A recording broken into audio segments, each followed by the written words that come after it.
Thank you. Dramatic in the dark. Adam, you look very dramatic in the We dark. got a little superhero thing. Yeah. You're poorly lit. So I want to welcome everyone to the August 18th online meeting of the Seattle Design Commission. Our meetings are designed to meet the governor's executive orders allowing online meetings during the COVID pandemic. We record our meetings through WebEx to be posted later on our website. From 9 until 11 this morning, we have a briefing by Beverly Barnett and Liz Whitson on the city's street and alley vacation process, after which we will have an opportunity for business.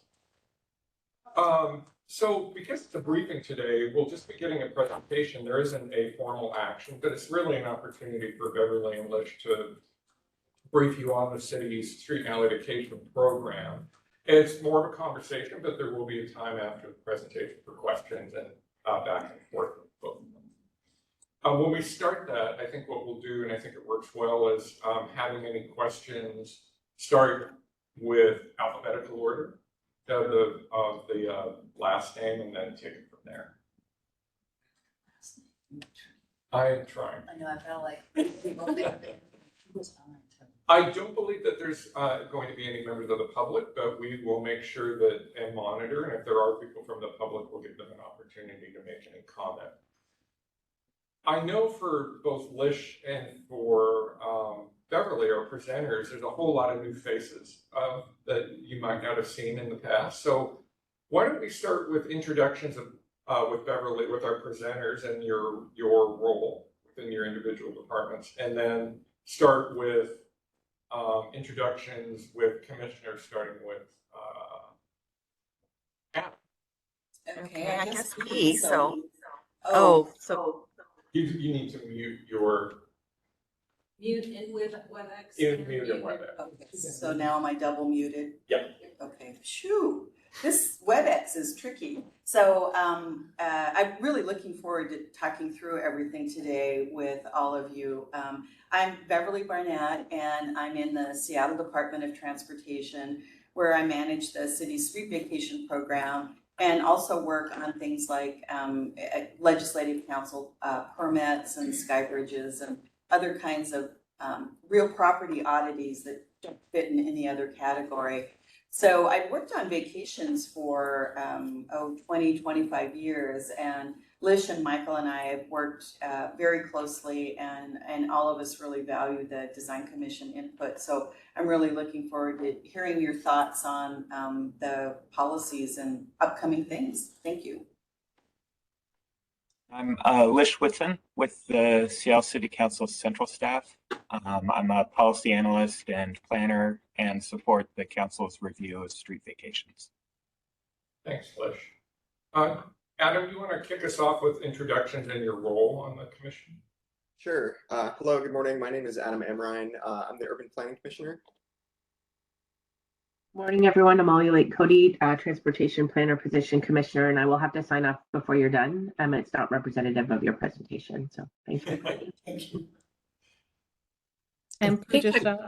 Oh, sorry. I'm Pooja Shah, the Engineer Commissioner, and I will also have to sign off early, so I apologize for that.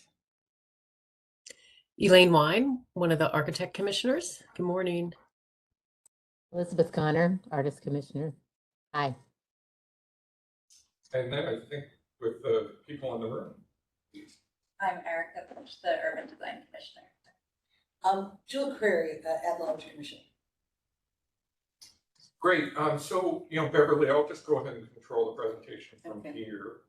We're going to have they'll have a presentation, and then we have a very interesting animation that was created by NBBJ for the Amazon block. Mm-hmm. And it's a very, very useful tool in explaining some concepts that center around the vacation process, and a very interesting video.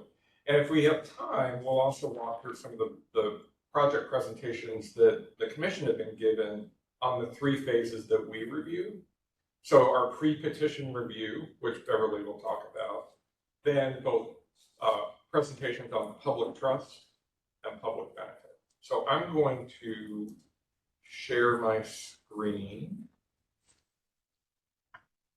and Beverly and Lish, when thought I was sharing my screen. Not with us.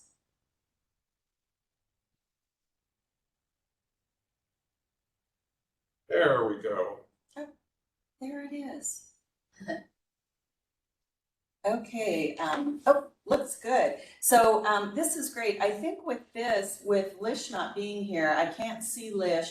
We didn't really plan kind of who would do what. So maybe Lish, I go about halfway through and then you finish out, or we should have been more precise on, I would do slide 1 and you would do slide 2. But with this, I can't see, so I'll just start out and assume that's okay. We'll just go from there. But I think, you know, especially with a smaller group like this, and it's just us, we really want it to be really engaging. And so if you have a question, or if Lish wants to jump in and add or correct something, because we really want this to be interactive. And Michael said we couldn't wear our pajamas, so we had to dress up. So we need you to jump in. So, okay, here's the overview, and Lish didn't say no, so I'm gonna go through the first half and we'll see. So what is right-of-way? I guess this is a good slide for me. One of the things that's interesting about our work is that right-of-way is different than any other kind of real property or real estate. And the underlying ownership interest that the city holds really determines what we use it for and how we get rid of it. And it's why it's such a big deal. So basically, right-of-way is any property that's been dedicated or acquired for public transportation purposes. And there are kind of magic words when we accept property and lay it off for street purposes. And once it is street right-of-way, the only way the city can divest itself of its interest in right-of-way is through the vacation process. You can't swap it, you can't sell it, you can't do anything with it.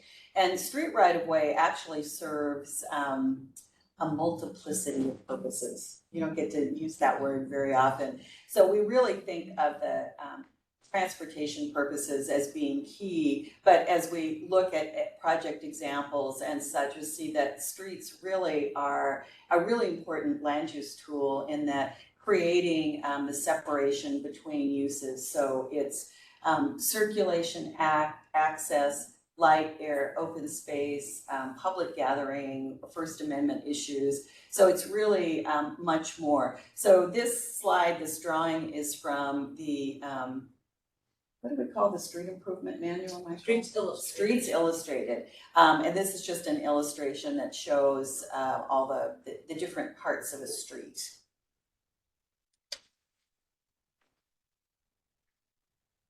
This is more about right-of-way. So the power around dealing with rights-of-way is held by the state legislature, and they have delegated it to legislative bodies throughout the state. So the city council is the sole body that makes decisions about street right-of-way. It's not an executive decision, it is legislative bodies, and that's found in the RCW. And because streets are for public purposes, the city doesn't own it, as we just saw in the same sense. It's dedicated for a breadth of public uses. And the city's role is to act as a trustee. So we're looking at it and saying, how is the public served by this? How do we protect the public? We don't look at it and say, oh, there's a tight budget here, let's just sell that and move on. And because it is property that's set aside for public purposes, there is no rights to vacate. There's also no rights to use public right-of-way, as I know you've seen when you've looked at other types of permits. The way to begin the vacation process is through a petition, and there's more on that later, but only the abutting property owner can petition for a vacation, and that does go back to how streets are created. So when you look at plats, or think back to the early days of plats creating the city of Seattle, streets are carved out of lots and blocks when plats are set up. So it's considered that the adjacent property owner holds the underlying fee interest, and the public easement for right-of-way purposes is on top of that. So when a vacation occurs, the public rights are peeled away and vacated, and the underlying fee interest rises to the surface. So it comes to fruition after the vacation. And so the city doesn't decide who gets property through the vacation. It's based on the plat, and it adheres to the adjacent property owner. So if you did a vacation, your legal description would say that, you know, Michael owns lots 1, 2, and 3 and 16 feet of vacated alley. So it doesn't even have its own little name. There are, of course, ways for property owners to sell and do lot boundary adjustments and things, but we don't decide, oh, this property owner should get more than the other. And the last piece is really important.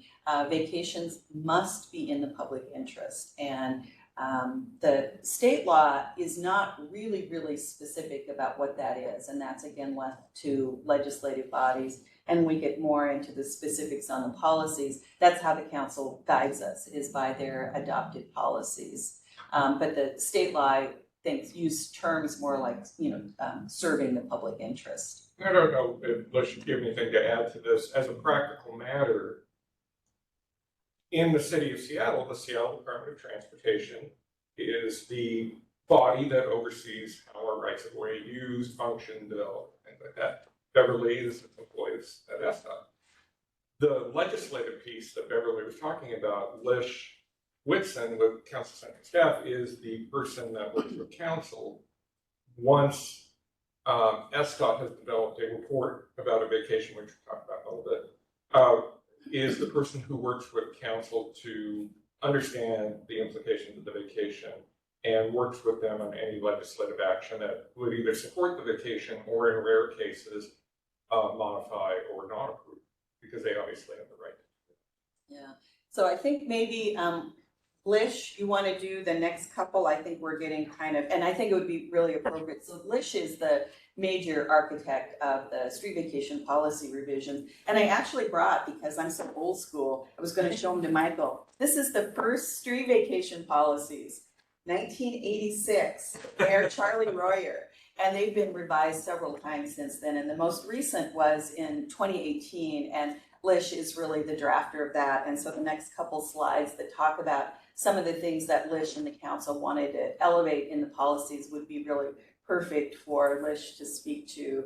And Lish, I don't know if you have these 1986 policies as handy as I do, but so.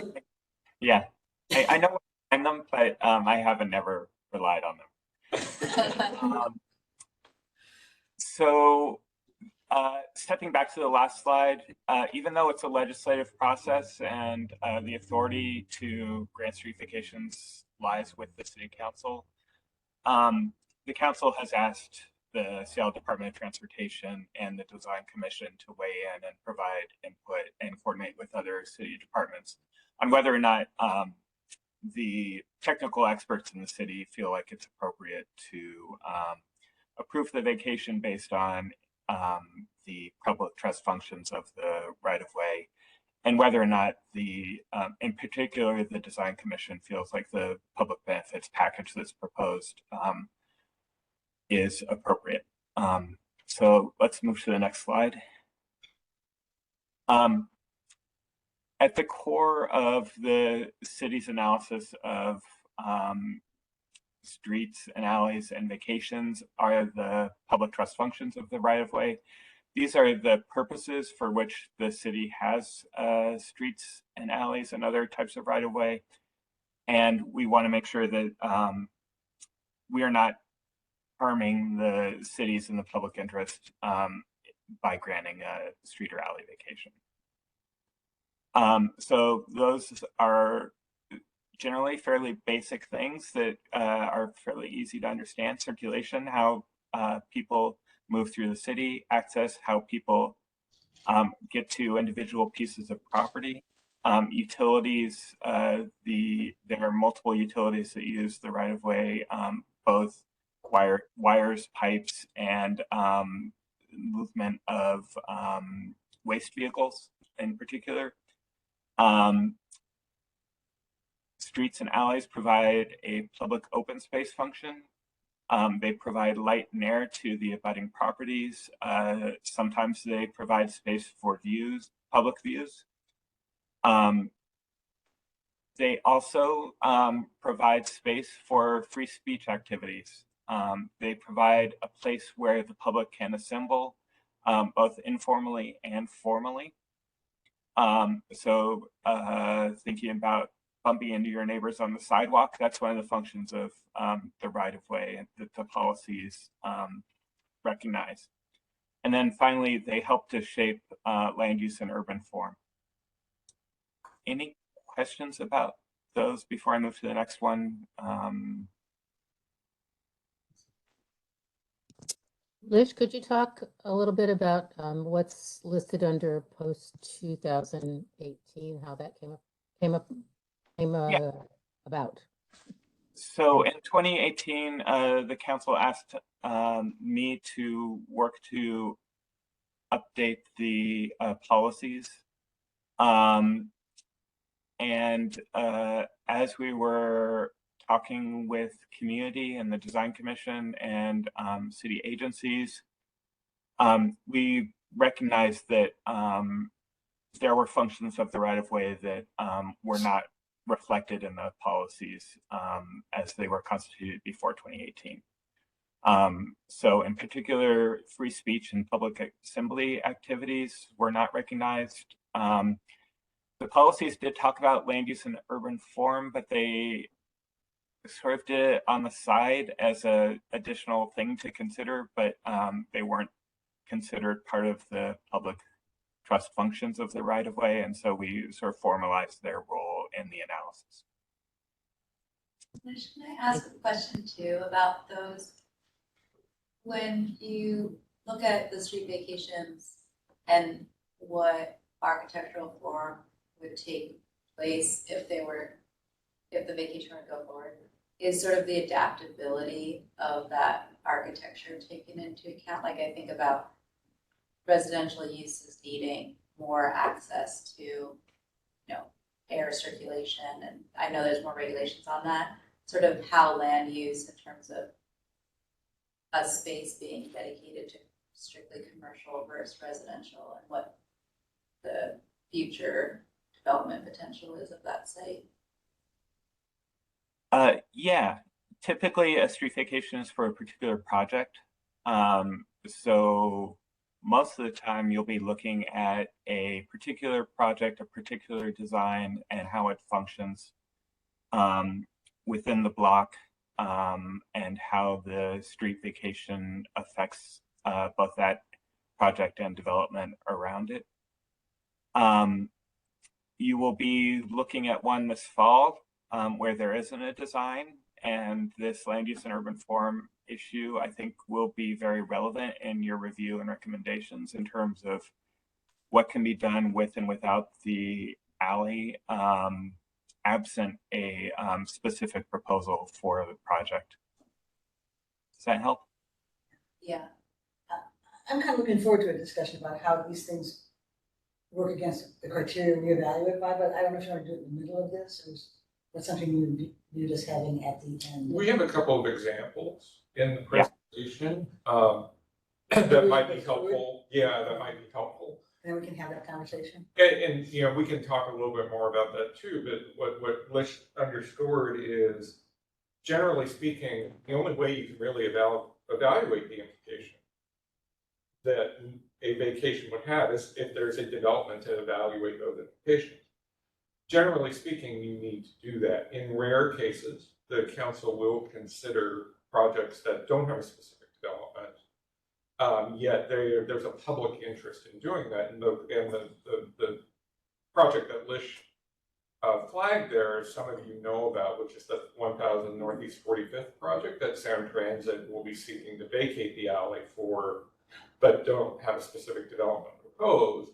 And in that particular case, there's probably legitimate interest in having the agency utilize that property for accomplishing affordable housing goals that they don't have a developer yet. So I think that there's interest by the city council in going ahead, in this case, allowing a vacation to proceed without that development.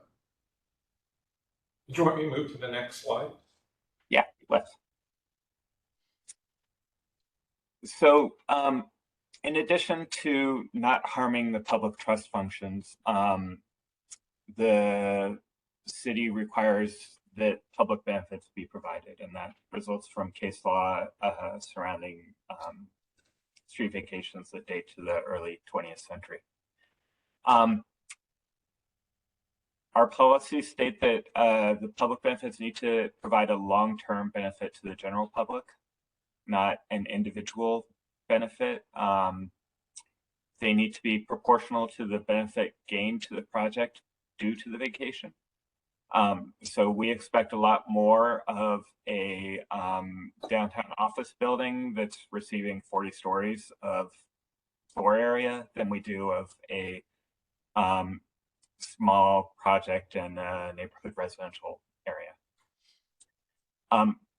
The public benefits need to be outside of all of other city requirements. So if review under the State Environmental Policy Act or SEPA is required, and there are mitigating measures included in as part of their approval, we take those off the table in terms of providing public benefits, and they need to be in addition to any other code or policy required benefits. And the policies state a preference for on-site benefits, but they also this slide is about pre-2018 benefits. So before 2018, there was a preference for on-site benefits, and let's move to the next slide. Since 2018, the policies recognize that there are race and social equity impacts from street and alley vacation decisions, and the policies are much more interested in public benefits that will support the city's race and social equity goals and support community needs, even if they're not directly tied to the particular project. So for example, there was a city light substation in the Duwamish area that came before the commission a year or two ago.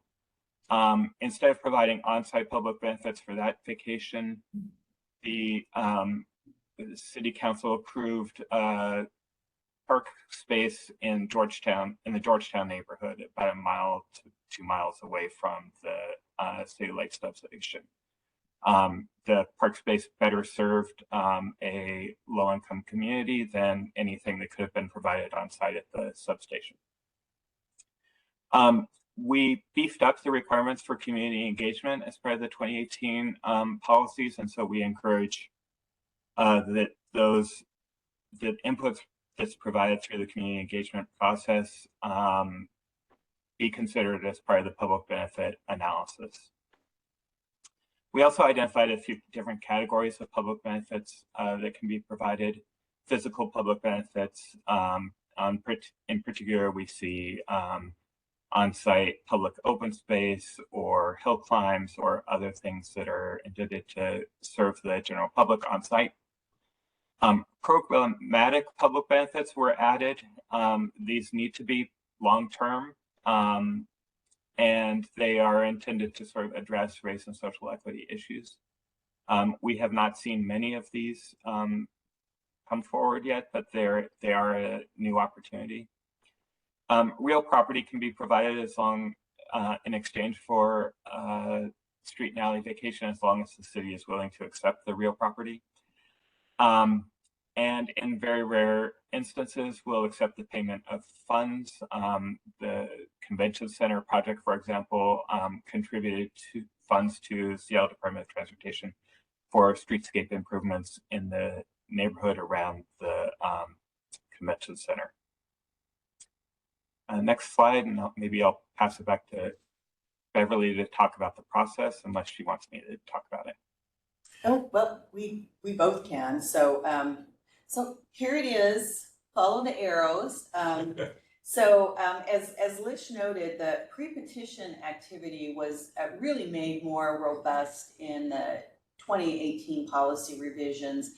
We'd always really tried to be very careful with potential developers in explaining costs and timing and obligations and public benefit, and encourage them to go to community meetings and things like that, but it wasn't really as robust. And I do think all the pre-petition activity, I think for me, it's feasibility on both ends. You know, with some smaller projects coming in, I think a property owner needs to look at the costs and timing, and do they achieve enough? Do they acquire enough right of way that it's worth it? And also from the city perspective, are there impacts that can't be mitigated? Does it just not meet the criteria? Because generally we can, you know, work on design and utility relocations and upping public benefit features if the developer really wants to. But I think this is really important, and the policies really call for early design commission look when it's a city capital project or when a project is subject to design review. But I think it's really helpful in all circumstances, and usually Michael's willing to talk to people. So I've expanded that kind of on my own. So with the petition, I think you've all seen the policies, and we have a checklist that lists all of the information. And it is actually called a petition. That's really an old school term for a writing where, you know, citizens, I think is the term that's used, but for us it would be community members are asking the city council to take an action on their behalf. And there is a form that must be used that lists the property ownership. We have to measure the ownership and make sure there's enough real property interest. And then they have the whole list of other material that must be provided, explaining it, maps, their community engagement plan, public benefit, alternative analysis. And so we get all of that, which we verify. And then now it would go into the city's service portal for as part of the review. And we would also create a clerk file, which becomes the permanent public record that the city council will act on. And the petition is accepted as a clerk file. That's the legislation form. One of the first steps is the early council briefing. And this also is new in the policies. And it's really interesting for us. It's a chance to go into the city council and get an early idea from them about their priorities, what they really want us to look at. Because of the pandemic, we haven't, even though the policies were revised in 2018, we haven't had that many new projects coming in. We're just starting to kind of, you know, jump into the real world again. So we'll see. I think with some projects we'll get a lot, and with others not so much.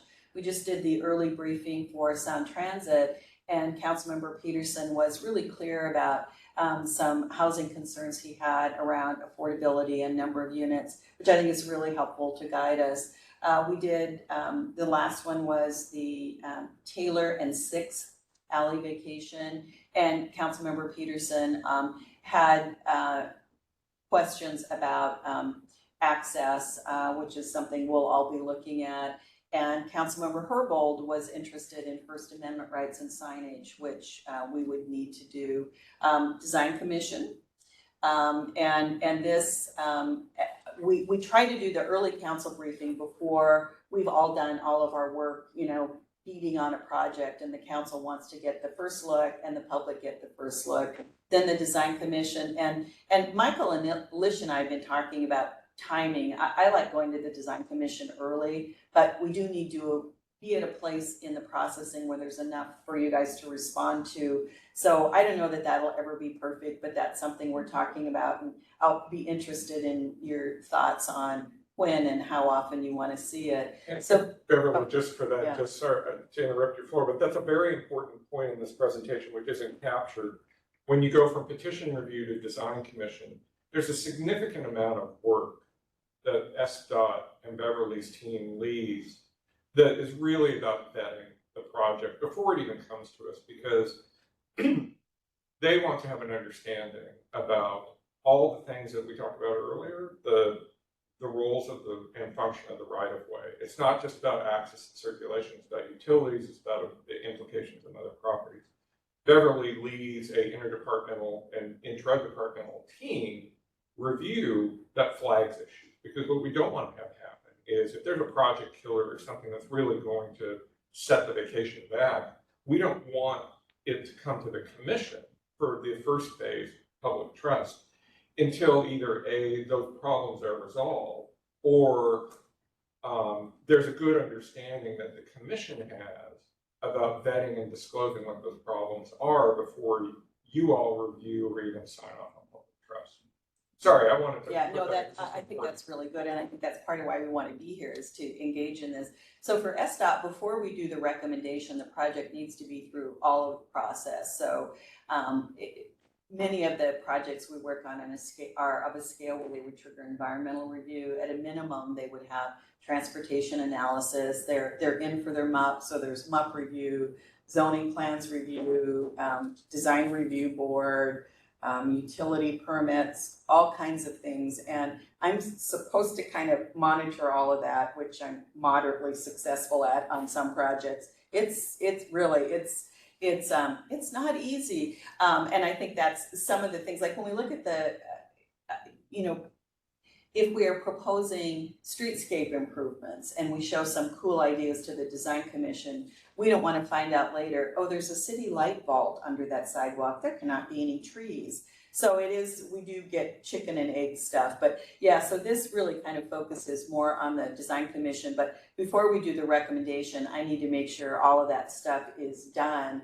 And then we would get recommendations around utility relocations and access points and dimension and, traffic signage and things like that, as well as the urban design and public benefit conditions that design commission would recommend on and other city staff, including me, would have a voice on. So then going to public hearing. So state law requires that before the city council can grant a vacation, there has to be a public hearing. And so we do public hearing notice, and that is set by resolution. The city council, of course, keeps their own calendar. So when we're ready, we would go hat in hand to Lish and work with Lish and council staff on the public hearing process. And there's several steps to it. It's set by resolution, which is public notice. We do mailings to property owners and tenants within 300 feet of the site. We post the site, and it goes in the land use information bulletin. Then the city council holds a public hearing and discusses the project. The city council has wide latitude. It's really within their discretion as legislators. It's their job to decide what serves the public interest. They provided pretty clear guidance in the vacation policies. And in my experience over all these many years, they've never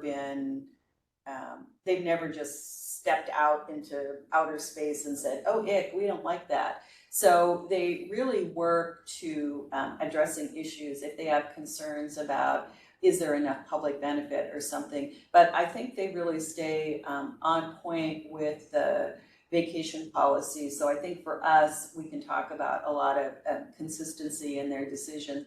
I will say, as I've noted, I've been doing this for a long time. When I look at the projects I first worked on, I think we wouldn't even talk to them, we just kick them right out. The council expectations and commission and others are much more elevated and a much clearer definition of public benefit. I think it used to be, in the old school policies, it was more about, we're seeing development downtown and we want that because it's jobs, it's activity. So it was more kind of churning economics than they're doing this project and they're churning economics and we, the public, get, this art piece or something.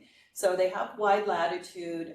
We always have conditions in the recommendation and they're free to add their own or refine them. And we do see they're very concerned about First Amendment signage and that the public spaces really serve the general public. I think we all walk around spaces and say, oh, does that belong to the building or can I go sit there? And that's the kind of stuff we really look to the design commission for.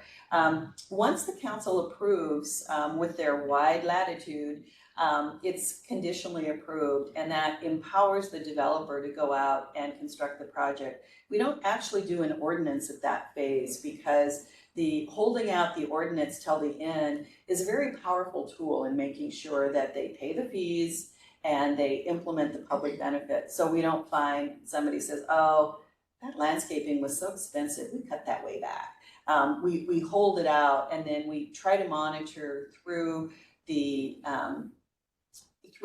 development process to make sure that they're consistent. And some things, you know, the nature of this work is that there is a bit of wiggle room because we don't know precisely how everything's going to work out. So if we're looking at a public space, we might want to really dictate the size, the location on the site, all of the dimensions, the amount of street frontage.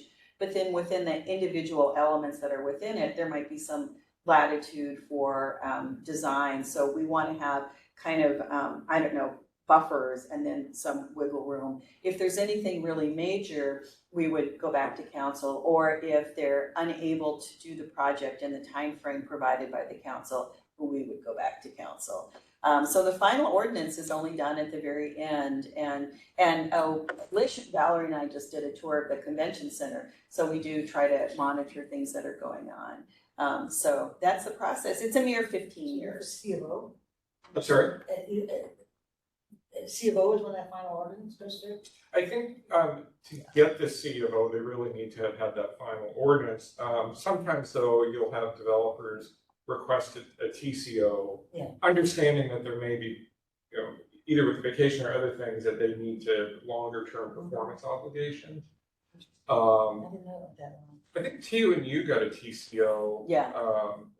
The TU&U project down at Second University got a TCO, even though that they knew that there were public benefit issues that needed some finesse. Yeah, and what we really look at, we don't want to hold developers up, but we want them to perform. So if the fee is paid and we're working on like the property use and development agreement, I know you all are accustomed to those, and that's the document that lists the public benefit and maintenance obligations. It gets recorded at King County and it lasts for forever, the life of the project. And so if we're just, you know, doing a last few things, or, you know, the city light easement hasn't been recorded or something, you know, we're okay. But it is,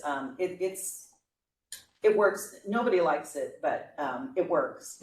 Well, it's weird because the council grants what we call conceptual approval, and somebody can go out and close the alley and dig it up and move the city light pole. Right. So if you look at the property records, it doesn't show vacated yet because it's just approved. But it's weird. Yeah. So we have the examples, and I don't know if Liz, you want to go through these, or Michael, you want to do the flyover and then talk. So why don't we do these and then I'll do the flyover? Okay. So Liz, you want to talk about these, or you want me to, or should we both jump in? Let's both jump in, but why don't you start and provide sort of the context for the... Okay. What context is there for the Whitaker? So this is a project in West Seattle that had a very long life trying to figure out public benefit and other uses. It actually kind of has a sordid history because there was an interest in trying to impose union obligations, and that kind of got outside of an area where the city can really regulate, much to the city's sadness that we're not as powerful as we might wish.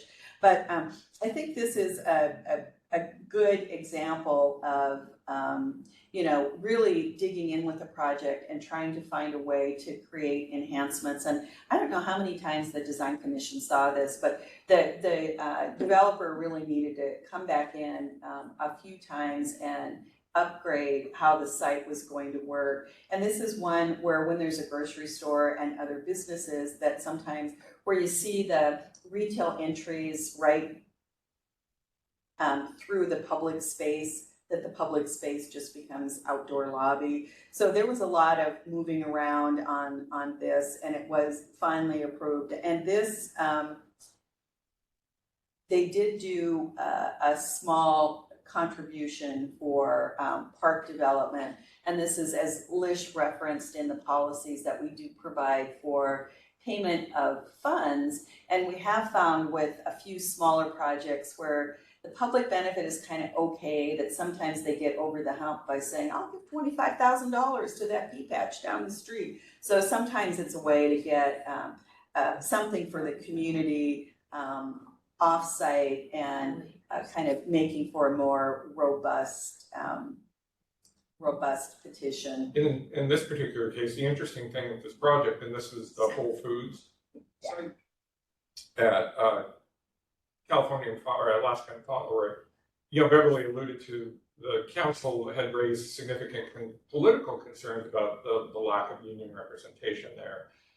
It's a very interesting time for, I think, everybody involved. One of the things that I think was challenging for the project beyond some of the politics, you can see right here, in a perfect world, the developer would have acquired the entire site. They had to retain a portion of the alley because the Masonic Lodge was not interested in selling the property in their interest to the developer, and so a portion of that alley had to be retained. That also tried, I think, as much as possible to understand and predict future development capacity there. So they were trying to design around what they didn't know, but also accomplish two important things for the neighborhood. They wanted a mid-block connector that you see here. And then there's a land bank park site that just hasn't proceeded yet, but they had agreed to provide funding for it. So in a piece of this, like when did this project come on? It went back to, this started in the McGinn administration, so I think it was like 2011, 2012. It was Tom Rasmussen who approved it. Oh, yeah, so it was quite old, and I think it got constructed in 2015, 2016. Yeah, it was the first project I worked on when I started this position in 2013, so it was 2013, 2014. Yeah. But see, there's a dead end alley condition that Yes. is what's not being allowed to state park and passing all that. Yes. But so like in this instance where there's like still not that park. Yeah. Like how does that? Like Well, the developer agreed to provide funding for a future park, and they to receive their certificate of their C of O and council ordinance, they would have had to have paid that fee to the Parks Department. Yeah. The Parks Department has not fulfilled their obligation as a land bank site, so It's It's something tricky. we think about now, Yeah. once we see Yeah. things like this proposed, Yeah. like, will this money just part, right? Right, and is there's no part of our process that can like force the hand of that benefit coming to fruition? I actually think that there is, and I think that it's that vetting that, obviously politically and practically that's done with the city council with SDOT, but more importantly, for the commission to ask for a certain amount of rigor, i.e. you're going to contribute $100,000. How do we know that the Parks Department is fully funded on this project? What guarantees can you give that this isn't going to do that? Yeah, because I think ultimately it has to be, if there is uncertainty, is it going to be accepted as a part of the public benefit package? Because even, parks and other city agencies, budgets and shortfalls happen. So even if Parks thinks they're going to do this in a certain time frame,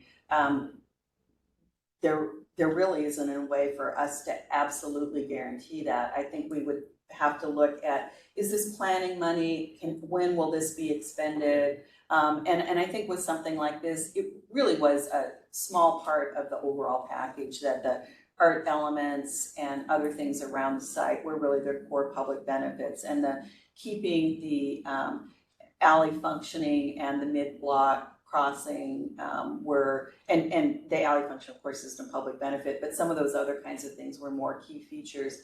But yeah, when we look at kind of getting them over the hump, what guarantee is there? And if it's, if they're giving $25,000 to a neighborhood park,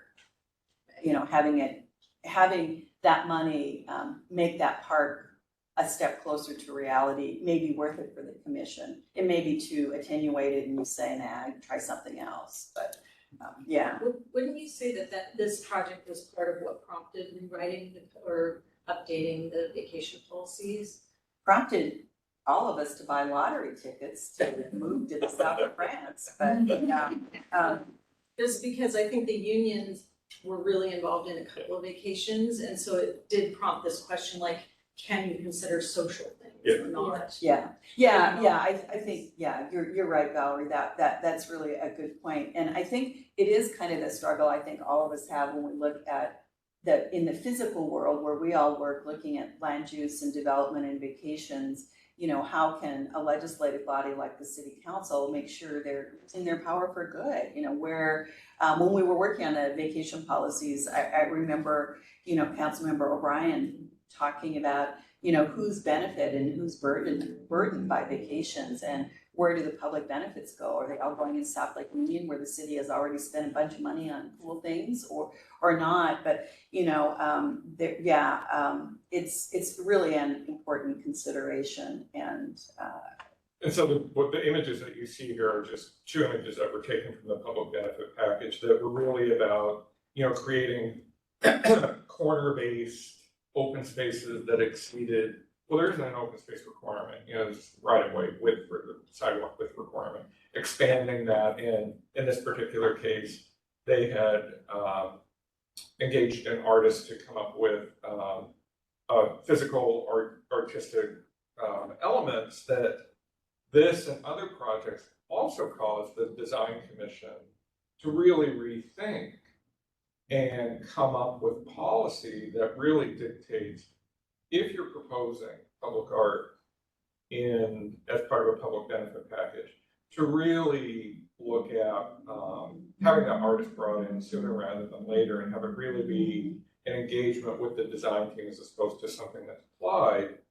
I think in this particular case it worked, but there were other examples that I think the commission really felt like we need a policy document that really sets forth very clearly that if you want to do public art, great, but here are the things that we need to see for us to be able to accept. And I do think, oh, sorry, Liz. Yeah, this set of images on the left, it's the what was shown to the commission and the council, and on the right was as built. It also sort of shows some of the problematic natures of some of the public benefits that we see in terms of fairly small public plazas that are not particularly attractive or usable by the general public. The design on the left was great. I think part of what really enhanced it was that small wall that you see there that in the final design had to be removed for ADA issues, and sort of changed the shape, and the removal of that seating wall made the plaza much more open to a very heavily trafficked intersection, and made the plaza less attractive to the public, I think. Yeah, exactly. And I think with this too, one of the things we see about use over time is the signage, where we wanted to see transparency. And we, you know, I just don't think we have enough people in the entire city employ that we can deal with. What do you call those little for rent signs? The little the sandwich board things and stuff like this. So it is always that, you know, these kind of business needs kind of leap in the way sometimes. I will say though that, and I went back to, and I'm pointing this part out on 40th. What was designed and what got built is actually a very nice amenity. It's a drainage art expanded sidewalk with little seating areas that I think actually worked out quite well as it was envisioned. And the mid-block crossing is not nothing. I mean, at the end of the day, the major public, it looks to me like the major public benefit got was the mid-block crossing. And Well, that's a good thing. It has car traffic on it, Yeah. and so we had a long conversation about the width of it, and if it's like a residential street or whatever. It is. Yeah, so Yeah. yeah. With, And I have to say too, of those two corners, the commissioners were kind of like, oh, this corner that we're looking at now is a busy street, and so people aren't likely to hang out there. And I live near there, and people do hang out there. And the other corner that's in the quieter area that we thought they should put more energy into, there's a slight grade difference to the plaza, so you have to drop down into it. And I almost never see anything. Interesting. So, you know, just this, and this is what commissioners spend a lot of time on, and what I would say council really relies on you for, is these questions, these tweaks, you know, that make it usable by the public. Yeah, and I will say with this, that I do really like the art program, the art elements all around, and I think the part that Michael pointed out is really quite nice. But yeah, I think this does pose some challenges, I think, with some of these more medium size and the odd block where there's another property owner that has to be accommodated. But so it's fine. It's a fine project. This is Amalia. I have to sign off. I think one thing I just want to, many people have heard me say this before, but the thing that worries me about some of these projects that were initially permitted a while ago before Streets Illustrated had really kicked off and Green Factor, that some of these, what was previously perceived as additional benefit is really now becoming more the status quo. And so I encourage the commission to think about that some, particularly around the transportation elements, the delta of what they would be required to do and how they're documenting that additional cost. And then secondly, I am a firm believer in that the project should implement something as part of the public benefit for many of the reasons discussed. But the fact of the matter is, previously we have seen that money's going to community groups that, as stated, the burden is on them to permit and then implement something in the future. And I have very strong concerns about that, because it's just a large, like $25,000 or $50,000 does not really get them very far. And then capacity is lacking. So I think tied to both those things, I feel strongly that it really should be above and beyond what we're expecting as a baseline of right-of-way improvements in Seattle. And there are precedents of that happening non-contiguous to a project. There's a project in the U District where it was on a different block. So it's not, some developers will come back and say, well, we can't do it unless it's contiguous. Well, that's not true. If there's opportunity, there are my understanding is there's precedent of that. So if we could work on that a little bit. And I just want to say I appreciate all of the help and thought that you all have put into this, because I think it's a really important and really cool thing. And so I'm really honored to have been able to chat about that. So thank you.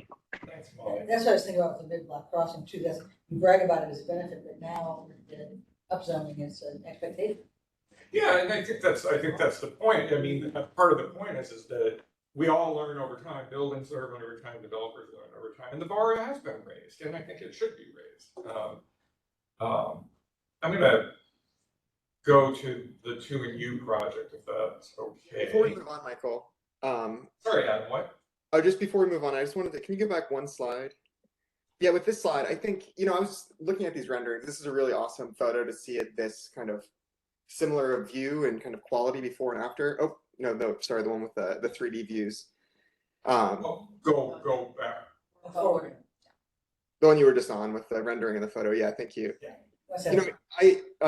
Lish, I totally agree that the wall really does seem to make the plaza idea sort of fall apart a bit.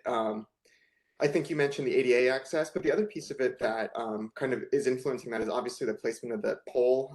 It looks like a pretty big pole, so a signal pole or whatever. And so, because that's where the ADA needs to get around. And so, this is just a note to fellow commissioners, but Beverly and Lish, you might also be able to help us track this down. Is a lot of times it's these details that kind of break what was a really good idea, and then kind of doesn't work in the end because of this. And so we should be mindful of asking if they know where the utility poles and those sorts of things and how those work and how those influence the design, because this I think is an example of a detail really kind of breaking apart the vision that we might have been able to catch. It's also like a safety component, so often the natural flow of these spaces are impeded by the utility that ends up there. You often see those boxes in the middle of the sidewalk, and you're like, what? Very little control of anything, Joe. Do you mind if I flip to 2&U? Thank you. So this project, I actually think turned out really well. It seems to really fit in well in the context of, by the art museum and the symphony and some of their ongoing programs are kind of our first really effort in that. I will say with this, when it came in, my first thought was, oh no. Anytime there's another developer that we need to accommodate, it always makes things so much more difficult. And there's so many layers. I mean, because of our dang hills, there's like a plaza here and a stair there and an elevator someplace. And so I thought, how is anyone ever gonna be able to wander around and find public spaces? And I actually think it turned out in a way where there's interesting spaces, people can find their way around. The programming is pretty robust. They've got, now with the viaduct gone, they've got a great view plaza. And as far as we know, fingers crossed, the art programming is going well. And I do think this is one, I think the Design Commission was really rigorous in their review, and I think it really was very effective. And I think that's why this body is so important. You're able to spend time really on a lot of the details about this shape, and is that big enough, and why is it located here? So I think, except for those goofy photos, the Design Commission really made a great contribution. And this is a great spot for, I know when you do your walking tours, I would recommend this, but it really was, when it first came in, I really was, oh no, was my first thought, but I like it. It was definitely, this developer really tried, I think, hard to really push the envelope in terms of a public benefit package that had these two features that you see here. They've changed a little bit over time. The smaller space here, and then the larger space here, which actually moved a little bit, that they wanted the commission to accept the creation of performance spaces as public benefit. In addition to their big move, which you can kind of see here, which is a significant kind of plaza area that's covered by this building. And what, in many ways, this was the precursor for work that we had worked with Matthew Richter on as a precursor kind of to the cultural space PDA. Yeah. To figure out ways where, if this was something that they wanted to do and that we would accept, that there needed to be some kind of internal infrastructure that the developer would be responsible for maintaining, curating, and operating these spaces. And to their credit, they hired Shunpike, which is a arts cultural organization, developer, nonprofit. And they've entered into a long-term agreement, and all this is part of the ordinance and the public benefit package, where they agreed to manage, run, and maintain these spaces for the life of the building.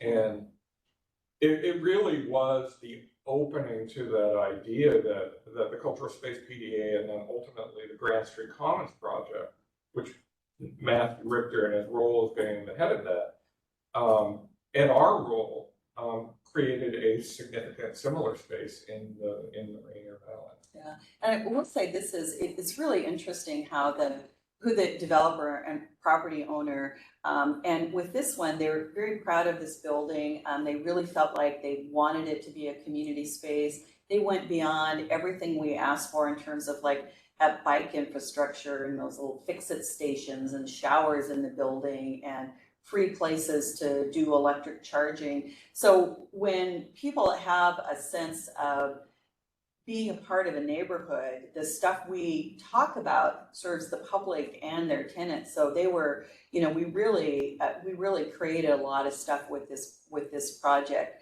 And on the performance stuff, another thing that's always filled me with fear is how do we manage some of those spaces over time? And I think as we've gotten more experience and we look at how, we actually have a plan that's a part of the PUDA, and now with the creation of the cultural space PDA, whatever the name is, that there's a support body, because I worried about 10 years after we require something, how's SDOT going to go in and say, how many arts events are you happening? So, you know, we found a structure that I think can be used for other kinds of things. But yeah, this I think is a good example of really hard work on everybody's part, and having a developer that was really interested in all the ideas we brought forward and just wanted to try it out. Well, it's the exact opposite of writing a check and walking away. Yes. Because this is about really learning what it takes to pull it off and sustain it. No one had really dug in that hard before. It's also the opposite of the convention center as far as open space public benefit goes. Because they came to the very first meeting showing that they were pulling the building up and using the whole ground plane, it's on a hill, but for public benefit. That was the very first move that they made before we even said, no, we don't just want little bits of open space, we want something big. And on the tours, what I thought was really interesting is that because Skanska is the developer, they just have a lot more flexibility to do what they want to do and kind of do the fluffy stuff or whatever. Because they just don't have as much, they just have a lot more flexibility. One thing I want to point out here, we pointed this out at council, and I thought it was quite important for the council to understand that these are public spaces and should be any impediments to accessing them. And so a lot of time and energy was spent to make sure that as you enter right from grade, here and here and here. And what you don't have to do is this is the lobby and the core. You don't have to go through the lobby or the building to get into these open spaces. And I think that matters because it's a drum that we beat all the time, i.e. the public should have maximum accessibility, as well as you want to discourage or prohibit as much as possible open spaces that are really designed as an extension of the building's identity and function. In this particular case, even though it's apparently part of that building with the building raised, you don't have to go through a lobby to get there. And I think that is really an important part. And that issue is going to be coming up in projects that you'll be seeing soon. Well, don't you think there's still some projects in the city that people don't know that those great plazas are open space? Because they're so hard to find and they're intentionally hard to find? And I think that's part of, I appreciate the council members instinctively saying, we're really concerned about signage and free speech rights and things like that. To me, you should be able, as a person walking down the street, go, oh, I'm going to go over here. You shouldn't need a sign to tell you that you can come to this place. And yes, you need that, and it's very important for a variety of reasons. But if the design works, you shouldn't have a sign that tells you you can be in this place. Going back to the last one, so this was approved under the previous set of policies, and the actual activation of the performance space was not allowed as a public benefit at that time. Instead, what they gave was the space, and the commission was very good and very strong in terms of saying, if you're providing space for arts activities, we want to make sure that it's actually being used for arts activities. And so that led to the agreement with Shun Pike.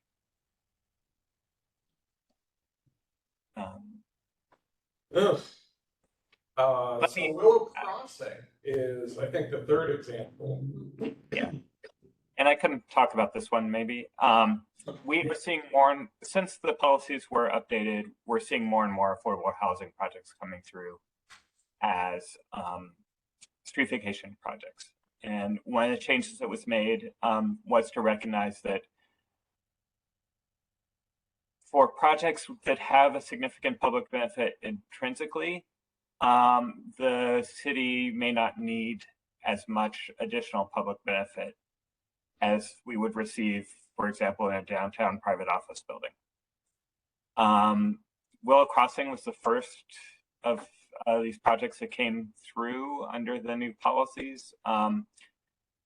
they had designed the building on the corner and then received the opportunity to acquire an additional lot that was separated from that building by a dead-end unused street stub. So much of the project was designed when it came to the council. It's 100% affordable housing project. And we sort of bent over backwards to make sure that both they would be providing some benefit to the surrounding neighborhood. This is in the Othello neighborhood, but also that the project could work and that the affordable housing units, 211 on site, would be provided. So their public benefits are fairly minor. There's a small plaza on the Martin Luther King Way side of the site. And then on the north side, there's a setback from the street with additional plantings, some benches, and sort of a quieter space, maybe for neighbors to hang out. But for this one, really, the public benefit requirements were significantly reduced because of the affordable housing component. And you know, Lish, the interesting thing too in this is that I think absent a bridge loan, they may have gotten a bridge loan from the city, from Office of Housing. This was all privately funded. There were no long-term city dollars, as far as I'm aware, which I think for everyone involved, that was just sort of, I don't know that we've ever seen anything of this. It's a developer from California that just have private money to make it affordable. And I think that alone was so compelling. You know, I think go ahead, Lish. They did use federal low-income housing tax credits to finance the project. So there was public money in it, but not any city money. In retrospect, I think there are a couple of things. There is a larger political question about affordable housing. I think, Lish, you hit it right on the head. That is not necessarily something that the commission is empowered or really should be looking at, because what you're charged with is the physical representation of public benefits. Having said that, I think that the commission is always well placed to voice support for it.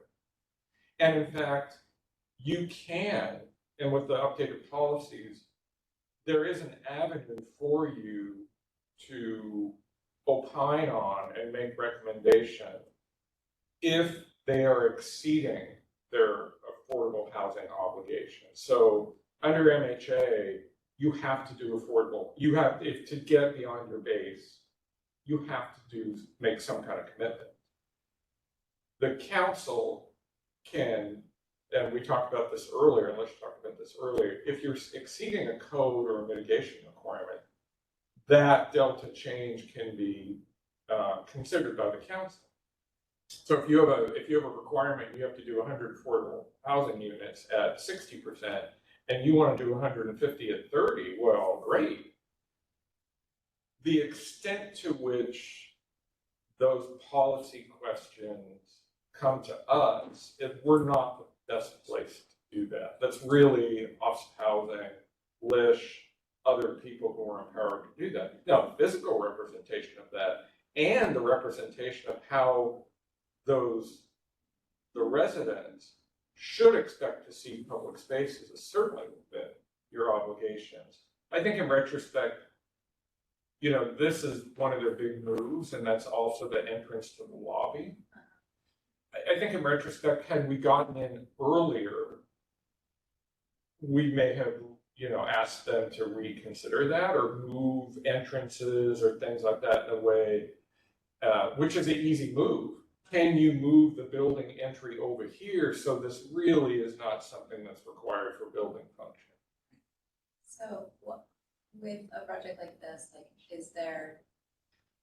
what's the time length that they are required to keep that level? Do you know, Liz? I'm sorry, I didn't quite hear the question. It sounds like they're not part of the city program that expires in 10 years. So the question was, how long is the developer required to have that level of affordable housing within the building? I think under the low-income housing tax credit funding they received, it's 50 years. But because they're not receiving offset housing, there wasn't that code obligation, and they weren't subject to MHA as far as I know, because the whole project was affordable housing. Yeah. Now, though, the council could have, I think it's with, Lish, I hope, I'm not sure if you agree with this, but the commission or the council could have imposed affordability requirements on this. Whether or not they want to do that practically or politically, that's a different question. Well, it also might not make sense to do that on something that's already 100%. Right, they're already doing it. Yeah. And then impose something, Right. yeah.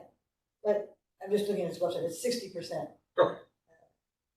Yeah, like AMA, so. And for this project, they had actually acquired the corner lot through the Office of Housing, so there were affordability requirements imposed on them through that property transfer. So it probably wasn't needed.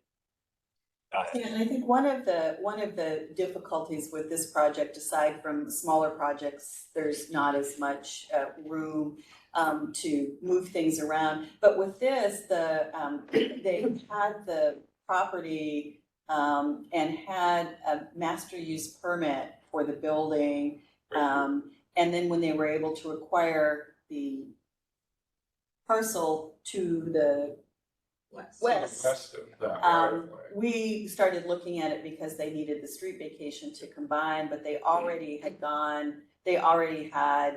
were pretty far down the road. So there's a couple quirks with this in addition to the scale. But yeah, I think, in my experience, we look to every developer to provide a public benefit, and what the policies create flexibility. It's really kind of an old-fashioned balancing test, and I think Lish talked about the criteria, and one of the things that the developer is providing is affordable housing. So with this, affordable housing in an area where housing options are needed and welcomed, and smaller in scale, fewer impacts because the street is only a stub already, so that there are things that would require that their public benefit be meaningful, but maybe not as robust as a larger scale project. And I think that is a good thing in the policies that we balance that. Is I think, I think when we talk about vacations, everyone thinks about Amazon and the convention center, but about half the projects that we look at are public projects. So we're looking at things from the port and King County, major institutions, universities and hospitals, city facilities like, we've done, how many substations? I don't know. We've had a bunch of substations. Maybe substation. SPU facilities, and we require everyone to do public benefit, even Children's Hospital, and they're like, we treat kids with cancer. And we're like, yeah, I think we're got all. any trees you can plant? So, we really look at not to be burdensome and be proportional. And I think it's because there are physical impacts. So that's kind of our job is you're doing something cool we want to see. We got you on that. And just something that's meaningful but proportional and not burdensome. And that's kind of our balance within there. But yeah, I think this project worked okay. I think part of it is just that it's so needed there and is so welcomed that it's modest, but people like it. And when I go by there on light rail, there's always people out there. So it seems to be working well. And the timing question was really, in many ways, limited a broader conversation. This part, just to kind of reiterate, this part here, all that had a master use permit. The developer said, well, wait a minute, if we vacate this right of way and acquire this property and make a unified building, let's talk about that. And so they had already in many ways gone so far down that path that we didn't want to interrupt that dynamic either. So had this come to us fresh, we could have looked, and they could have looked for maybe a little more robust setback, a different public benefit package. Again, maybe more modest, centered on right-of-way enhancements, but one that felt a little, maybe better related to the actual development, as opposed to what kind of ended up happening is a searching for it, as opposed to having it done concurrently with the design of the building. Can I ask a question on the affordable housing component of this? I thought I heard you say, Beverly, that the affordable housing, or maybe it was you, Lish, that the affordable housing was considered a public benefit on the project. I think you did say this. I just want to kind of make sure I understand it. It was accepted as a public benefit because it didn't involve city money. Is that kind of No, no? That's not it.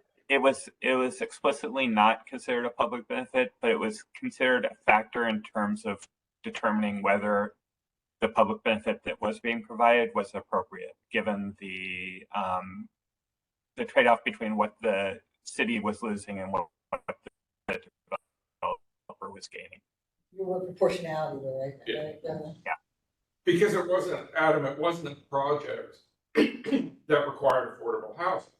The project was all affordable housing. So the fact that it was, you can't, again, it's not necessarily that you can't recognize that. And I think that's what Lish and the council really wanted to do, is to recognize it. But the project in and of itself isn't a public benefit. Had they exceeded their obligations as an MHA project with affordable housing that was beyond code, that's, in a way, that's easy. It's like, oh, okay, you're doing 50% more. That delta change is really easy to understand. This didn't have any of those obligations. So then it becomes that sort of qualitative assessment that the council, guided by Lish and Beverly, really kind of unpacked for them as a policy question and ultimately a legislative question. So with affordable housing projects like this, it's like I've seen this a lot in the Rainier Valley, where I think you don't get as much like terraced or stepped back building, and the streets, the sidewalks tend to be really constrained, like is happening here. But if you were to push back and say it needs more setback, you would lose units of affordable housing. I'm curious how you guys talked through that in the review of this project and others, like the I guess pros and cons of like more units versus expanded public right of way. Well, the problem is we couldn't do that because it had gone so far. They were in effect asking for a vacation towards the end of the master use permit process. Had they come in like they're required to now, they're required to come to the commission before they even start design review. So had they even applied for a master use permit, being a part of those initial conversations about massing and siting and looking for opportunities to shape their FAR, and looking for a more robust public realm, we could have done that, but this just, given the timing, it's too late. It's too late. And I think that the council was right. I think it's fair to say that the commission prior to 2018, one of the most notable examples is the convention center. Projects were labeled to vest through design review, without even coming to the commission. And so choices were made about siting and massing and all of that had already been determined. And then the very thing that the commission is supposed to care about had already been, that threshold had already been passed. And I think the changes, having you come to us for an early read, where you can flag those issues, you really need to think about an expanded sidewalk. You really need to look at these things early, even for design review, is a much better system, I think. You know, one of my kind of takeaways from this whole thing is that when people say, but it's affordable housing, and we kind of grit our teeth, maybe we don't have to, maybe we shouldn't be sweating that, because I like the idea that there is ultimately this proportionality zoom out that you've got to do of looking at the margins on affordable housing and, I mean, this is grand student, right? Right. And yes, getting those additional units, even though they might be justifiable on this way or that way, there's still a benefit to that. And if we've served our role and someone balances that with someone else above us, council, or we can be okay with that. There's a difference between whether it counts as public benefit and can be put in that column and whether it could be considered. And I always try to put that in the briefing. It's like, you can't count this, but you can certainly consider it, and that's the way the vacation. The term of our public benefit is not very helpful at times because there's no question that there's public benefit for, in this particular case, 211 affordable housing units that just wouldn't have occurred. No one's arguing with that, but the term of art sort of isn't necessarily helpful in the conversation. Yes, we agree that there's a larger public good by the creation of as much affordable housing as you can do. In the context that we're working, the term public benefit is narrowly drawn based upon what we're doing. It doesn't mean that it's not the public doesn't benefit or there's a public good. Well, the portion of the public benefit that we hold is narrow. Yeah. The ability to take a broader view still exists within the process. And so if we were to review this project, is it keeping that in mind that obviously there's a bigger social dynamic? Like, we would still want to put on the hat of like, how do the public benefits benefit people who are not residing in this building? I think so. Yeah, I think exactly, because I think the idea is that maybe with this type of project, the policies provide that we recognize the public good, but still require public benefit. And the public benefit is always for the general public.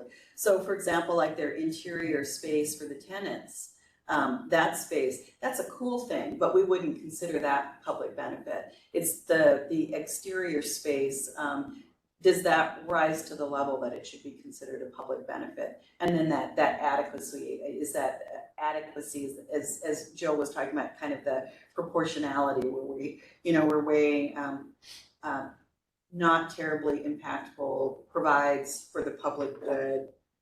How do we balance the public benefit until we get kind of a moderate sense? See, I'm on Libra, so I always do this.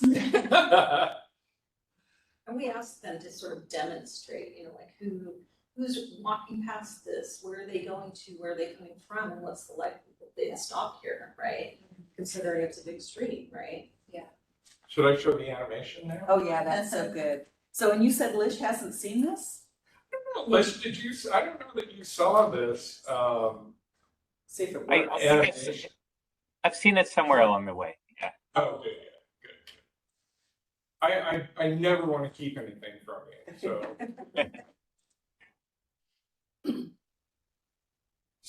I'm going to play this here in a second. So, stop that. All right.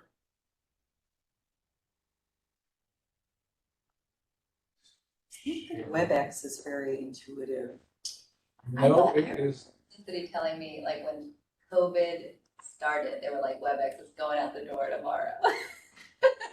Yeah. The WebEx is? Yeah, they're like. And tomorrow hasn't quite come yet. And tomorrow has to come. We'll know Tomorrow. when it's tomorrow when it's gone.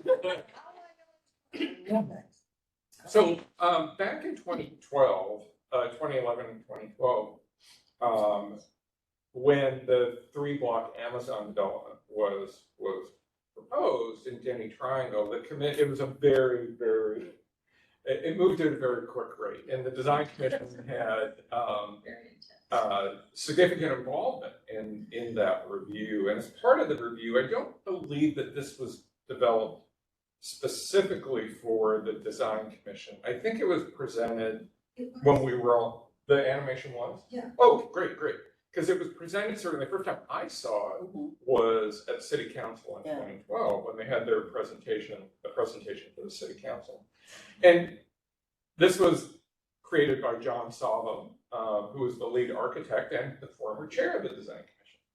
And I think it does such a beautiful job at explaining many of the concepts that you've heard today, which is if you didn't vacate the alley, there's a certain development right that you can perform.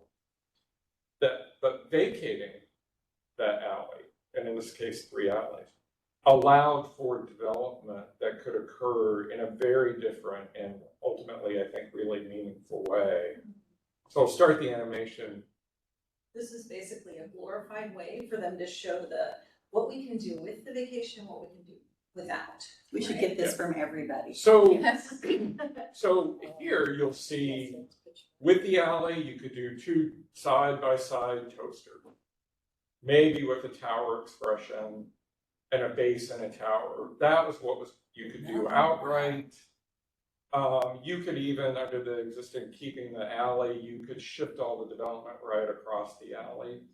But what they cleverly, hey, let's vacate the alleys and turn the buildings away from the north-south axis. Change the urban form here, introduce ground level open spaces, and then the top building you'll see turn, aligning that building with the Westlake right of way to really create something quite different in that area. And you can see it being integrated with. It was a little complicated because a bunch of this open space was needed for their land use, to meet their land use requirements. So we had to work really closely with the design board staff to parse out. And that's where the spheres are. Count. Sorry. Yeah, the hump that turned into the spheres. Yeah, down here.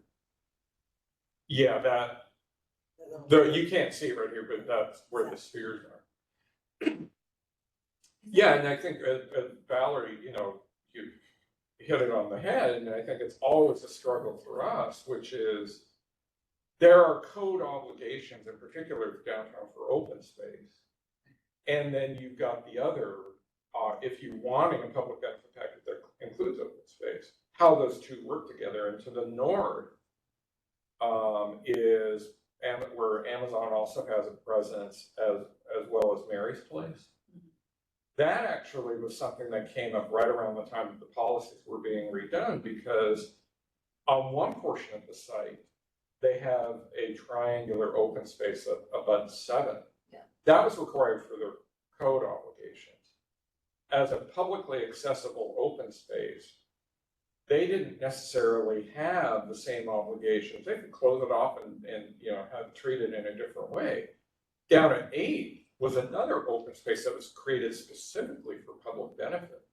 That is very different. And that's where that conflict, one of the conflict arose, which is, so I can go over to this space, say my piece, but then I have to go over here at a different time to say what I want to say in terms of being able to have a place where the public can assemble and have free speech rights. Oh, so you can legally assemble on the triangle, or not the triangle, the lower, the 8th Avenue.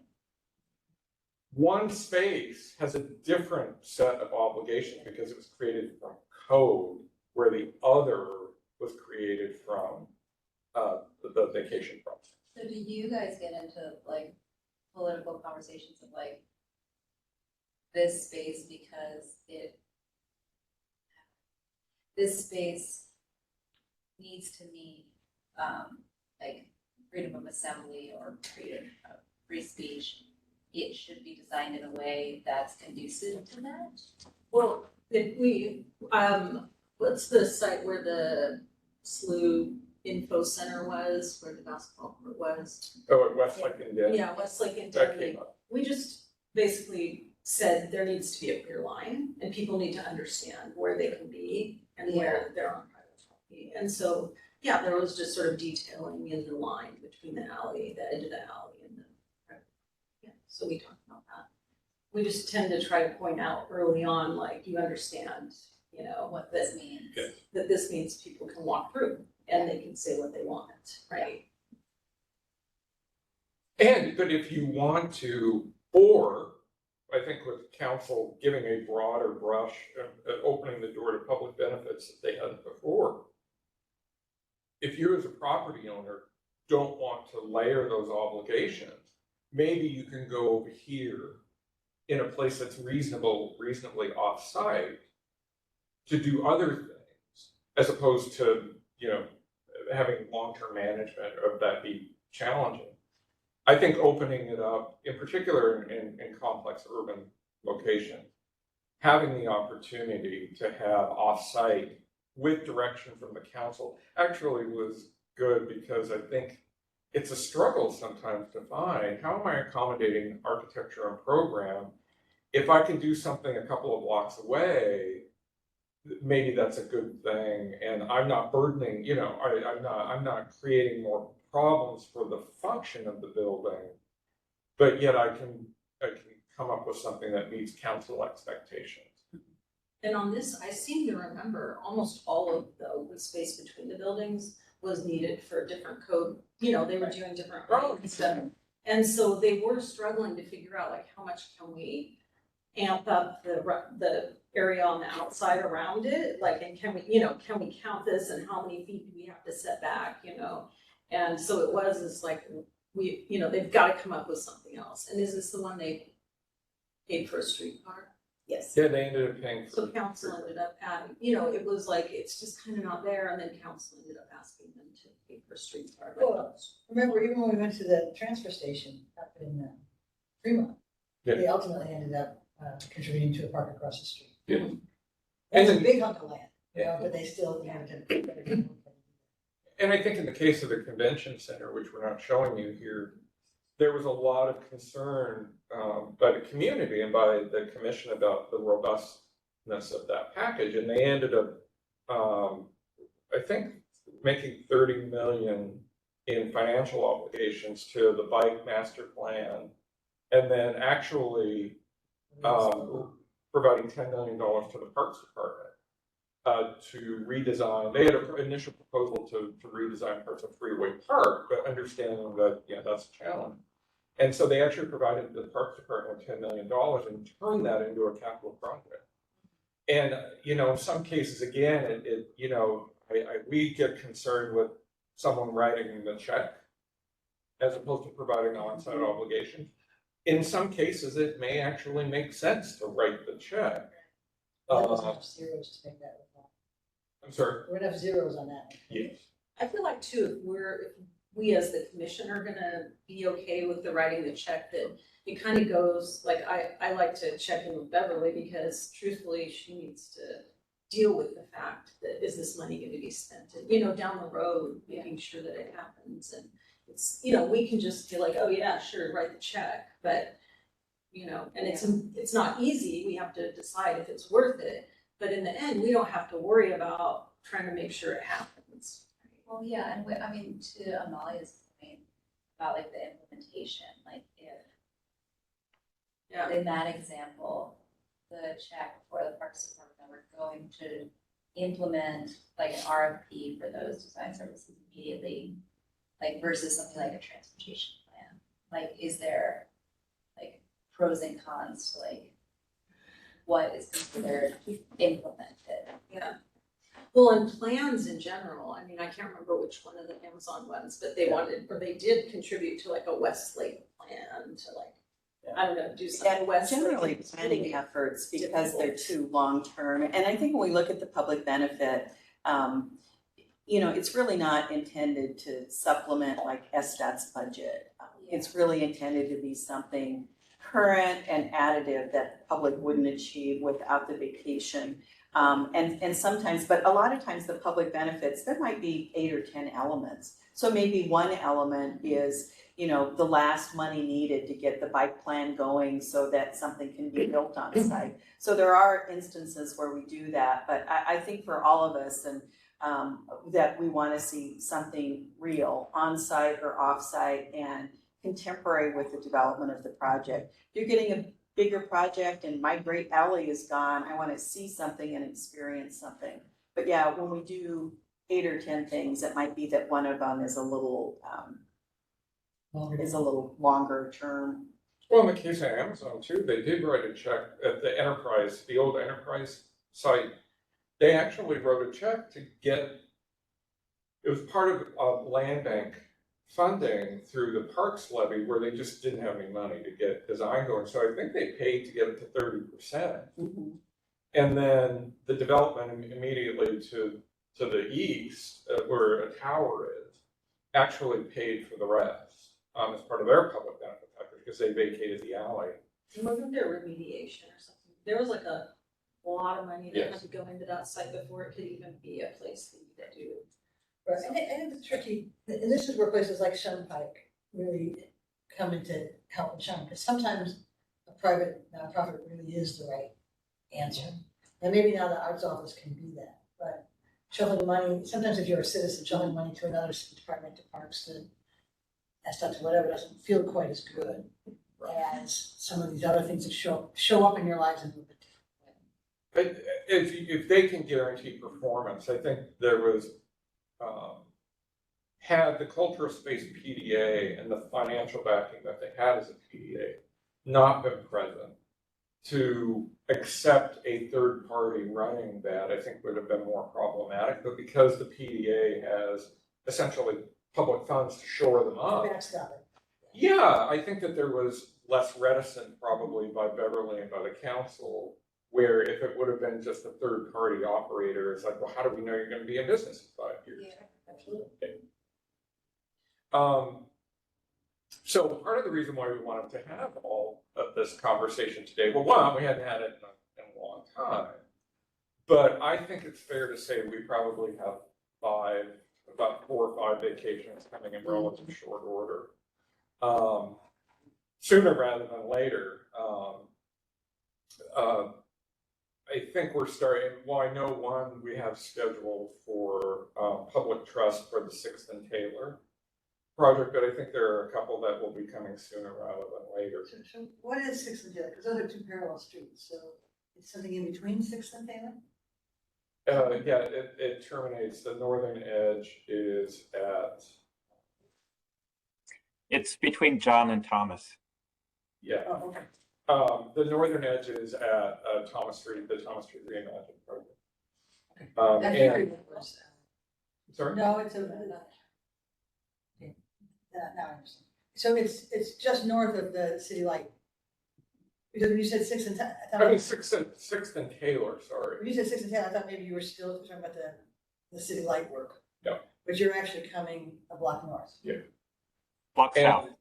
Or south. South. And Wendy in her role will be leading the commission and the bulk of that work. And through both public benefit and public trust. And yeah. So we thought it was helpful to give you this sort of overview and primer and look at and drill down a little bit. So as these start to come our way, you have a better idea about, one, what your role is, and two, the kinds of issues that you'll be asked to sort of tackle. So Sound Transit and Taylor and 6 will be the next 2 things, and then probably 1305 Stewart after that. 1305 Stewart, and I think there was one other. Well, there's that 17th Avenue South, but they haven't done community engagement or anything. Or 17th Avenue West. West, yeah, sorry, and the Duwamish one, which I think may end up as a permit in the near term. So hopefully this was helpful to reset, because again, a number of you haven't, we haven't looked at alley vacation since you've started, and it's been a while in general. So hopefully it was helpful for you. We can do this again. I'm actually, depending upon the timing and upcoming ones and our own schedule, it would be great if we could go see a couple of them that have been completed, like 2U, and you're welcome to do that on your own. It'd be good to go see 2U. I actually, the commission had the development at Town Hall was also subject to a vacation where the developer has created 2 towers that are front on Spring Street, the open space that's being created at the corner of 7th and Seneca, I think I have that right, that is to the west of Town Hall as part of the public benefit package. That's actually, I think, if you've ever gone by there and you look at that, it's really turning out Yeah. really When are they? nice. I don't know. They're probably just a couple of months away from finishing. Wow. They're starting planting and they're finishing the pour for the stairs. Yeah, we're working on their final documents, the PUDA and, you know, their completion of all their easements and things. So they're pretty close. We actually probably need to get out there pretty soon. Yeah. Check it out. So there are a couple of the public benefit outcomes, but it's interesting in terms of some of the public trust issues that they had to do. In particular, the 2&U project, because the Diller building, which is a landmark, was being retained, and they didn't vacate the portion of the alley abutting their project, in part because they still have development rights to that alley, and they may redevelop, and it's unlikely, but they could redevelop that site. And so those alley access rights that they have needed to be retained. And so it's an interesting noodle about how do you do, they have a hammerhead within that plaza that is controlled, the timing of when they can use that hammerhead is part of the PUDA in terms, and because it had to also navigate design outcomes that were part of their public benefit package. Same way with Town Hall. Town Hall had a continued right to use that alley, and access was being maintained north-south as part of that. So how did they manage that relative to an abutting open space? So That's there's part of the public benefit. a continuous alley off of Seneca for Town Hall. I don't believe that it was either not fully vacated or it was vacated and there's an easement over it for access that Town Hall had to maintain, because that's the entrance to the backside of their building that they also upgraded, which is also a landmark, but they also upgraded as part of the proposal, because I think the developer helped, as part of their code obligations, funded upgrades to Town Hall that they were doing. So, Hey, Jill and Erica, we need to speak up, because it's not, Sorry. Oh, sorry. so this might be a good stopping point. We thought about showing you some examples, but I wanted to make sure that we have a little bit of follow-up time from our retreat. Thank you, Lish and Beverly. Can I add one thing? Yeah. You know, at some point in time, Beverly, when you do one of these, if you could throw in 5 minutes on the history of how Seattle was platted and alleys and when we stopped making them, and what an overall philosophy of what parts of the city where alleys really aren't needed anymore versus, I'd love that overview sometime. Okay. Well, and that's a really interesting question, because when you look at downtown, where we've done so many alley vacations, all of those were done when we were really looking at consolidating development and downtown being a job center.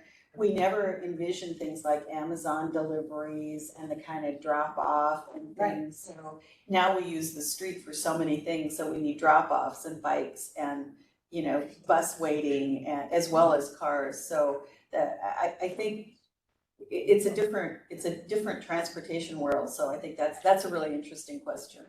Elizabeth and Adam, I just noticed that we just noticed that you have your hands up, and what's interesting is you can see it in the laptop, but it doesn't necessarily show up on the screen, the big screen. No. So sorry that we didn't recognize you. Elizabeth, you want to? That's why Jill was waving wildly. Must have been why I was looking wildly last time, yeah. Beverly, to both of you, I appreciated the history and the background. And two things came to mind when you were, Beverly, when you gave the description of platting, and then you said that, and then there's a layer on top of that, which is public access. And then that layer gets peeled away in a vacation. And that, I really appreciate how you describe things, because that actually hit me in the heart, that term. I realized what that better than before what that actually means. And it brought up a lot of questions for me, which I'm not going to ask you to answer right today, but about the power of adjacent property owners, and also what came before the layer of platting, which is Indigenous people. So it made me think in some philosophical ways about the vacation process. The most recent changes and additions were 2018, and I'm wondering if the philosophy of street vacation needs to back up again a little, based on what's happened with us culturally in our city over since 2018. It's been almost a decade in a few years somehow. Yeah. So I appreciate those. The other thing I thought of is I also appreciate you, the two of you, going out and monitoring, getting some updates on how these spaces are used. And I'm wondering, since I can't even imagine that you have the time and capacity to do that, as there are more and more street vacations, alley vacations.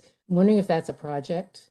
Not sure what your relationship is with the University of Washington these days, but might be really good to look at all these spaces that have gone through a vacation process, see who's using them, how they're being used, and how the public trust is benefiting as a ongoing and kind of an evaluation at a certain point in time.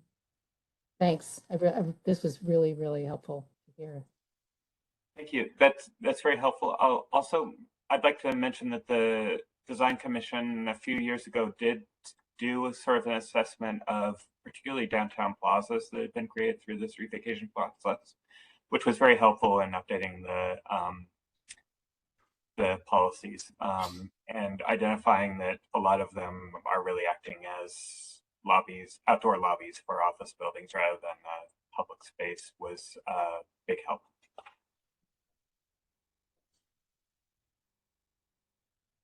Thanks, Elizabeth. As usual, I think Elizabeth has said it really well and had some really good points. But I also just wanted to say thank you to Beverly and to Lish. I think this is one of the more important, I know it seems pedestrian, but one of the, I think, more important topics actually that the Design Commission deals with. I think the value of the public space. Like when I think about the streets and the right-of-ways, we tend to lose them over time, right? We rarely gain new ones. And so it's so present in my mind as this kind of public good and, really a public trust for the future as well, because, future people will be living with our decisions. We're not going to get these places back. So anyway, I really appreciated the rigor and the frameworks and the kind of resources and history that you presented. So thank you again for your time. We have just a second for you to tell us what a PUDA is. Oh, yes. A PUDA is a property use and development agreement. And it's used to outline obligations that will last for the life of a project. So things like keeping a plaza the same size and dimension as required by the council, keeping it open to the public, signage. It outlines maintenance obligations, insurance, indemnification. And it's a document that's recorded like an easement is, so it would be recorded at King County. So somebody who buys the building would know they were taking the building subject to those ongoing public benefit obligations. And they're used in other land use actions, but it's what we always use with vacations. And I just to build on that, what we've noticed over time, when you go back and you look, we were just looking at a 20-year-old PUDA for Como, which was a subject to vacation. What I think that's been really good over time is the rigor and the expectations of the Design Commission have imposed on projects to document here's where this space is, here its size, here's where it's located, here are all the things.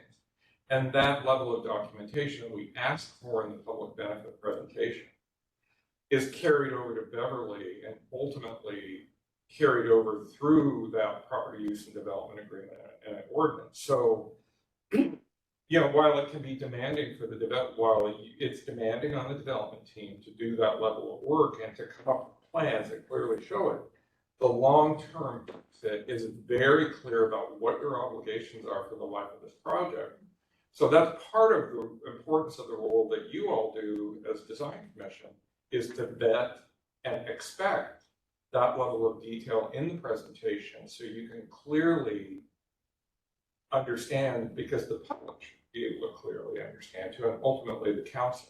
We have a clear and unassailable record about what is in this public benefit package, what is in the property use and development agreement that they have to adhere to for the life of their project. I think the funnest old agreement I ever read was for the Mariners, like the agreement, stadium agreement, the really old one. It's just amazing how little we asked for, like how little public benefit and how little it was documented. It was like, whoa, this is a big thing, you know, and it's just like this giving away, basically. Yeah, a lot more detail now, a lot more accountability. And that's with all public agencies, right? Like if the port wants to expand, King County wants to review. And our own parks, like South-Union Park. Yeah, no, you have to provide a public benefit package regardless of who you are. Having said that, the council has adopted changes that will waive or modify fees for people that they feel, as a matter of policy, that they should. And I think the most recent one was changing the code to allow a waiver for affordable housing. Yeah, Grand Street. For Grand Street and for subsequent development.